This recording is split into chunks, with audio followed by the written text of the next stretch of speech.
Hello everyone, आज हम question करेंगे कैलकुलस का। ठीक है, हमारे पास क्वेश्चन क्या है, फाइंड द एरिया, मतलब हमने एरिया निकालना है।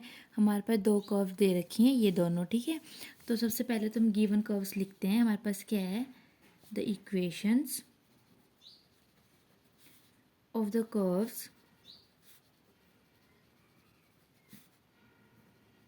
क्या क्या है हमारे पास। एक तो है Y square is equal to 2ax minus x square. Second है Y square is equal to ax। इसको फर्स्ट नाम दे देते हैं, इसको सेकंड नाम।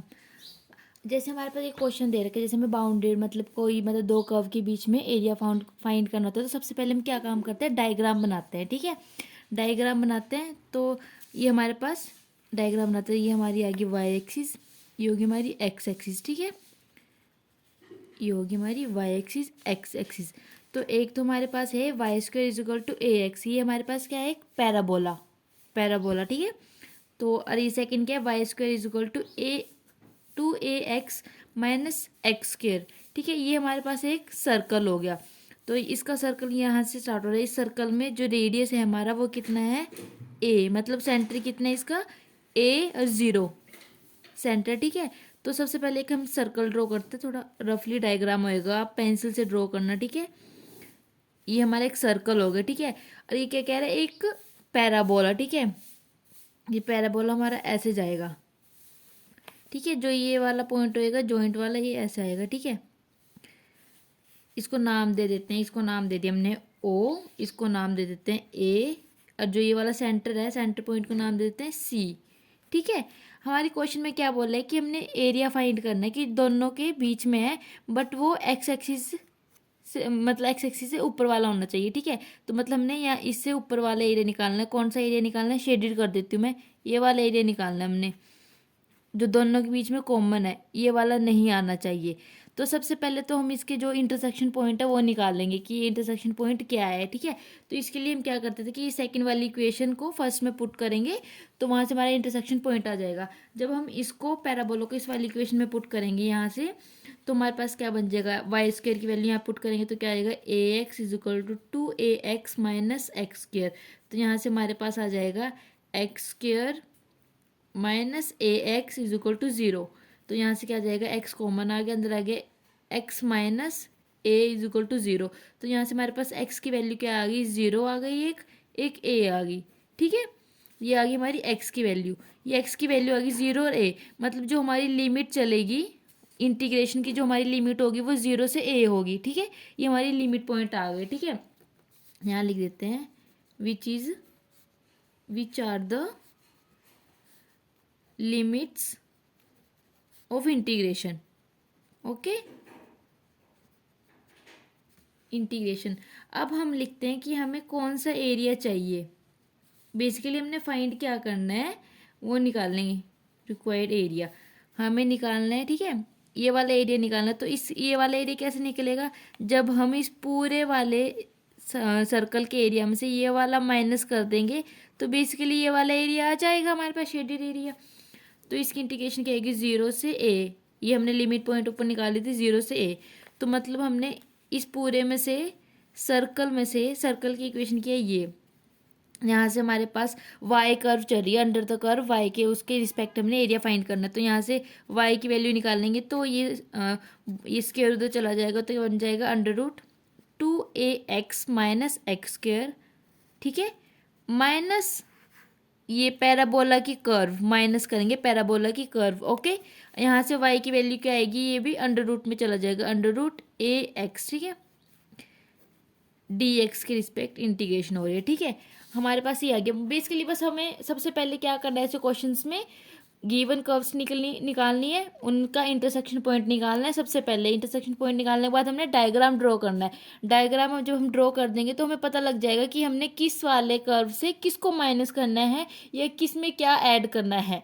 तो उसके बाद सिंपल इंटीग्रेशन से जो हम जूनियर क्लासेस में पढ़ चुके हैं। ठीक है, तो ये आ गया। अब इसको सिंपल हमें सॉल्व करना है, तो हम क्या करते हैं, इस वाले पार्ट को I1 मान लेते हैं, इस वाले पार्ट को I2 मान लेते हैं, और जो इन दोनों का सब्ट्रैक्शन होगा वो हमारा आई हो जाएगा। ठीक है, इसको हम थर्ड इक्वेशन मान लेंगे। तो सबसे पहले हम क्या करेंगे, I1 सॉल्व करेंगे, फिर I2 सॉल्व करेंगे, फिर इस इक्वेशन में पुट कर देंगे तो हमारे पास एरिया आ जाएगा, शेडेड एरिया आ जाएगा। तो सबसे पहले I1 हमारे पास क्या है, इंटीग्रेशन 0 से a under root 2ax minus x square dx। Okay, ये आ गया। अब हम इसको कैसे सॉल्व करें, एक हमारी स्टैंडर्ड फॉर्मूला होता है, हम 12th क्लासेस में पढ़ चुके हैं, वो क्या होता है, ये वाला integration under root A square minus x square D X is equal to X by two under root A square minus x square plus A square by two sine inverse X by A. अब हमारे पास question में क्या है, ये, but ये तो इसके साथ मैच नहीं कर रहा है, तो हम डायरेक्ट वाला फॉर्मूला नहीं पुट कर सकते। तो हम क्या करेंगे, इसको इस फॉर्म में चेंज करेंगे। जो यहाँ पे हमारे पास ए होता है, एक हमारे पास कांस्टेंट वैल्यू होती है, जैसे 2 3 कुछ भी, और जो एक्स होता है जिसके रिस्पेक्ट हम उसकी इंटीग्रेशन कर रहे होते हैं, ठीक है। तो इसको हम इस फॉर्म में चेंज करने के लिए क्या कर सकते हैं, हम इसमें क्या करेंगे, अगर इसमें प्लस माइनस ए कर दे दोनों में ए स्क्वेयर, तो हमारे पास क्या बन जाएगा, ये बन जाएगा 0 से ए under root 2ax minus x square. इसमें एक बार हम प्लस ए स्क्वायर कर देते हैं माइनस ए स्क्वायर, कोई फर्क तो नहीं पड़ रहा है ना, सेम एज इट इज़ है। ओके, अब हम क्या करते हैं, अब हम इसको मतलब ये हमारा देखो एक्स स्क्वायर 2ax प्लस ए स्क्वायर, ये हमारे पास क्या बन जाएगा, एक्स माइनस ए का होल स्क्वायर। ओके, तो अगर इसको हम ऐसे भी लिख सकते हैं, एक्स स्क्वायर माइनस कॉमन ले लेते हैं, अंडर रूट बाहर चल रही है, यहाँ पे आ जाएगा minus 2ax plus A square पूरे पे अंडर रूट डी एक्स। अब देखो ये क्या बन जाएगा, माइनस एक्स स्क्वेयर, ये माइनस माइनस प्लस 2ax, अरे minus a square plus A square. ठीक है, हम इसको ऐसे भी लिख सकते हैं, कोई फर्क तो नहीं पड़ा। ठीक है, अब ये हमारे पास ये क्या बन गया, 0 से ए इंटीग्रेशन, अंदर क्या बन गया, माइनस एक्स माइनस ए का whole square plus A square पूरे पे अंडर रूट। अब ये देखो ये वही वाला फॉर्मूला बन गया ना जो मैंने आपको स्टार्टिंग में दिखाया था, क्या बन गया, ये वाला बन गया ना, ये वाला। ये देखो यहाँ पे हमारे पास ए स्क्वेयर की जगह हमारे पास ये है एक्स माइनस ए स्क्वेयर। ठीक है, नहीं सॉरी मैंने गलत बोल दिया। यहाँ पे जो हमारे पास ए स्क्वेयर है, ए स्क्वेयर की जगह हमारे पास ए स्क्वेयर है, बट जो एक्स है एक्स की जगह एक्स माइनस ए स्क्वेयर है। ठीक है, तो अब हम इसमें डायरेक्ट फॉर्मूला लगा देते हैं। फॉर्मूला क्या था हमारे पास फॉर्मूला था एक्स बाई टू, एक्स की जगह आ जाएगा X minus A by two under root A square minus X minus A का होल स्क्वेयर। ठीक है, plus A square by two sine inverse X by A होता है, तो यहाँ पे हमारा एक्स की जगह क्या वर्क कर रहा है, पूरा x minus A bye A. Okay, limit क्या है हमारी, 0 से ए, इंटीग्रेशन हमारी हो गई है। अब हमने लिमिट पुट करनी है सिंपली। जब हम अपर लिमिट पुट करेंगे यहाँ पे ए, तो ए माइनस ए, ये पूरी टर्म ही 0 बन जाएगी, प्लस जब हम यहाँ पे ए पुट करेंगे ये वाला 0 बन जाएगा। साइन इनवर्स 0 कब होता है, 0 पे ही होता है, तो ये पूरी टर्म क्या बन जाएगी, 0 माइनस लोअर लिमिट माइनस, जब हम यहाँ पे 0 पुट करेंगे यहाँ तो माइनस ए बाई टू आएगा, बट जब हम यहाँ पे 0 पुट करेंगे तो यहाँ पे 0 पुट करेंगे ये बन जाएगा माइनस ए का होल स्क्वायर। माइनस ए का होल स्क्वायर क्या बनेगा, पॉजिटिव ए स्क्वायर, और ए स्क्वायर माइनस ए स्क्वायर, ये पूरी टर्म फिर से क्या बन जाएगी, 0 माइनस, जब हम इस वाली टर्म में 0 पुट करेंगे तो क्या बन जाएगा, A square by two sine inverse, यहाँ पे 0 पुट करेंगे माइनस ए बाई ए, ये बन जाएगा -1, ये बन गया -1। और हमारे पास ये minus a square by two sine inverse -1 को हम क्या लिख सकते हैं, sine minus pi by to.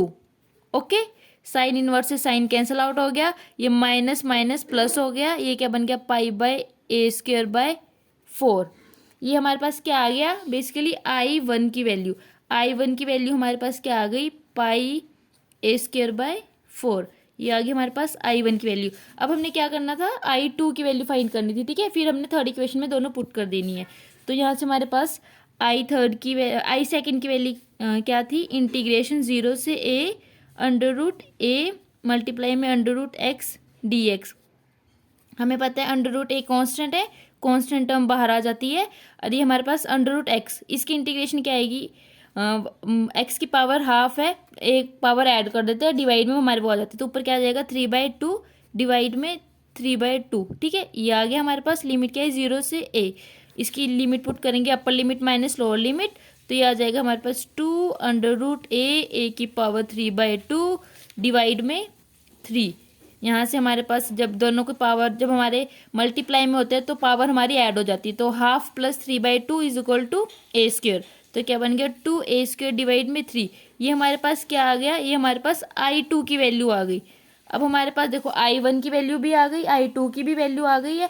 तो हम क्या करेंगे, जो हमारी थर्ड इक्वेशन थी ऊपर, इसमें यहाँ पे पुट कर देंगे। हमारी थर्ड इक्वेशन क्या कहती थी, I = I1 - I2। तो I1 की वैल्यू क्या है, π/a²/4। I2 की वैल्यू क्या है, I2 की वैल्यू है 2a² 3। तो यहाँ से हम a² कॉमन ले लेते हैं, π/4 - 2/3। ये आ गया हमारा आंसर। ये हमारा जो ये आंसर आया है ये क्या है, ये हमारा शेडेड एरिया आ गया। ठीक है, अबव द एक्स एक्सिस। ठीक है, अबव द एक्स एक्सिस, इसमें बोल रखा था ना अबव द एक्स एक्सिस, इसलिए तो हमने ये वाले पॉइंट्स लिए थे 0 से। तो ये आ गया हमारा शेडेड एरिया। अगर इसमें एक सेम क्वेश्चन बनता है, बस एक पॉइंट की चेंजिंग होती है। अगर जैसे हमारे पास हमें 2 पैराबोला दिए होते हैं, ये अगर हम यहाँ पे a की वैल्यू 1 पुट कर दें तो ये वाली क्या इक्वेशन बन जाएगी, ये इक्वेशन बन जाएगी y² = 2x - x², और नीचे बन जाएगा y² = x। ये दोनों पैराबोला बन गए हैं। पहले हमारे पास एक सर्कल था, एक पैराबोला था, अब इसमें एक हमारे पास दोनों पैराबोला बन गए हैं। तो इनके बीच का शेडेड एरिया क्या आएगा, बस हमने यहाँ लास्ट में क्या a की जगह 1 पुट कर देंगे, तो हमारे उन दोनों का शेडेड एरिया क्या आ जाएगा, π/4 - 2/3, 2 पैराबोलाज, जो मैंने ऊपर इक्वेशंस लिखी है। ठीक है, बहुत इजी क्वेश्चन था। मतलब इन क्वेश्चंस में क्या होता है, अगर आपका डायग्राम गलत बन गया तो आपका पूरा क्वेश्चन गलत है, अगर आपका डायग्राम सही बन गया तो आपका क्वेश्चन हो जाएगा। आपको बस उसके आगे इंटीग्रेशन करनी है और लिमिट पॉइंट्स निकालने हैं। बहुत इंपॉर्टेंट क्वेश्चन है, कैलकुलस का क्वेश्चन है। आपको मेरे चैनल पे सारे इंपॉर्टेंट क्वेश्चन मिलेंगे पेपर के पॉइंट ऑफ व्यू से, और आपको मेरे चैनल पे लास्ट ईयर के क्वेश्चन पेपर्स भी मिल जाएंगे। अगर आपको कोई डाउट हो या क्वेश्चन में कोई डाउट हो तो कमेंट बॉक्स में पूछ सकते हो। अगर किसी और टॉपिक से या किसी और बुक से रिलेटेड कोई क्वेरी हो तो इंस्टा आईडी गिवन है, आप वहाँ पे जाके टेक्स्ट कर सकते हो मेरे को। ठीक है, thank you for watching. Channel को सब्सक्राइब करना मत भूलना। नेक्स्ट वीडियो में मिलते हैं एक इंपॉर्टेंट क्वेश्चन के साथ, तब तक बाय बाय।